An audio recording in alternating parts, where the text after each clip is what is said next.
tudo dominado, Olavo de Carvalho. O Globo, 2 de agosto de 2003. Alguns adversários do governo veem na queda da popularidade do Presidente da República um auspicioso sinal de que o eleitorado vai se libertando da ilusão esquerdista.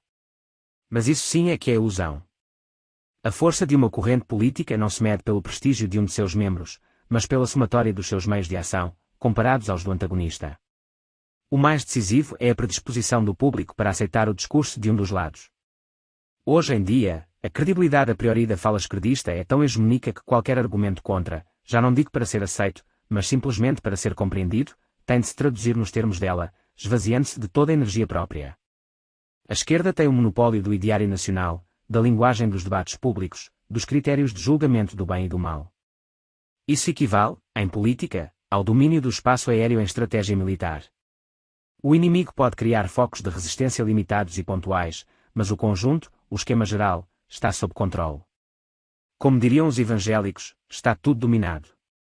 Um dos sinais mais inequívocos é o direito adquirido que qualquer esquerdista tem de ser interpretado sempre da maneira mais benévola, enquanto toda palavra que venha da direita é, infalivelmente, ouvida com malícia. Imaginem o que aconteceria se um líder dos fazendeiros, somando os militantes do MST, dissesse: vamos nos organizar e acabar com todos eles. Quem, na mídia ou na classe política, hesitaria em ver nisso um apelo ao genocídio? Mas, quando o Sr. Stédil anuncia seu propósito de reunir um exército de 23 milhões de militantes para acabar com todos os fazendeiros, o Dr. Marcio Thomas Bastos, com a cara mais bizonha do mundo, pontifica que o movimento esfiado por esse indivíduo não é caso de polícia. O presidente do PT, José Genuíno, mais calmante que um Diampax na veia, filosofa que a tomada de propriedades pela força é coisa da vida. E o bispo Casaldáliga, levando sua caricatura simiesca da fé cristã às últimas consequências, condena como satanismo a resistência às invasões. Vocês lembram o que a mídia fez com o ex-governador Maluf quando, numa frase desastrada, disse: estupra mas não mata? É claro. Um direitista, ou qualquer um assim rotulado, não tem direito sequer a um lapsus linguae, por mais patente e boboca que seja. Mas quando o Sr. Stédil conta as cabeças de seus adversários e promete cortar todas, é o próprio Ministro da Justiça quem vem correndo diluir o conteúdo de suas palavras, para que não manchem a reputação de um movimento social, coisa inocente e cândida por definição.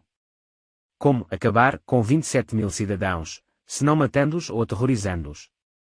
Se essa ameaça não é caso de polícia, confesso que ficarei inibido de apelar ao socorro policial na eventualidade de algum desafeto meu, reunindo 1000 parceiros armados de foices, facões, revólveres e carabinas, prometer acabar comigo.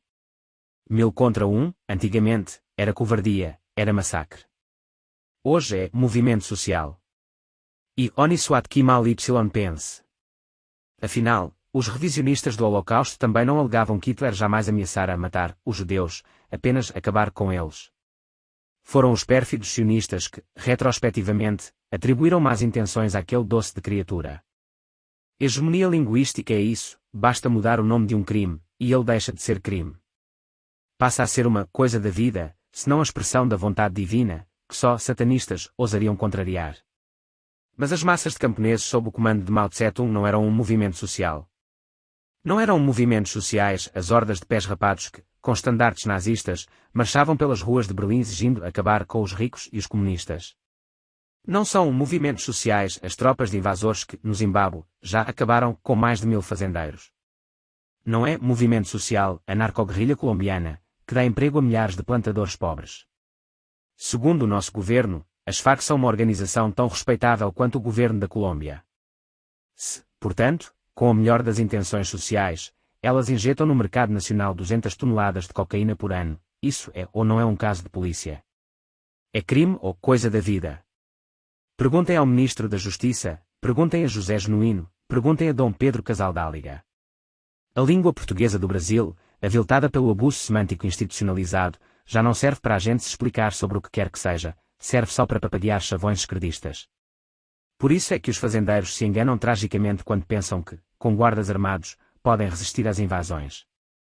Não se vence, com balas, a força da hegemonia, o poder hipnótico de seduções verbais que, ao longo de décadas de revolução cultural, enfeitiçaram a alma da sociedade. Não se vence, com resistências locais e avulsas, uma estratégia abrangente e complexa que muito antes de dominar o Estado já dominava todas as consciências. Por isso também se enganam aqueles que, escandalizados com a maré montante das invasões e da violência em geral, cobram do governo que tome uma atitude, que cumpra sua função. Ele já tomou essa atitude, já cumpre essa função. Todo partido revolucionário que, por meio do voto, sobe ao poder numa democracia constitucional, só pode ter uma dentre duas funções, ou assume a condução do processo revolucionário, como fizeram Allende e João Goulart, arriscando-se a terminar como eles, ou, ao contrário, fica na retaguarda, acalmando os investidores internacionais, anestesiando a opinião pública e montando um simulacro de normalidade enquanto deixa às organizações militantes a incumbência de, com sua discreta ajuda, tomar a dianteira e apoderar-se de todos os meios de ação, isolando e paralisando o adversário. Esta última alternativa é complexa e delicada, mas indolor. As únicas armas de que um governo precisa para ser bem-sucedido nela são anestésicos, soporíferos, tranquilizantes, eufemismos, evasivas e desconversas. E no manejo desse arsenal o governo Lula é formidavelmente bom.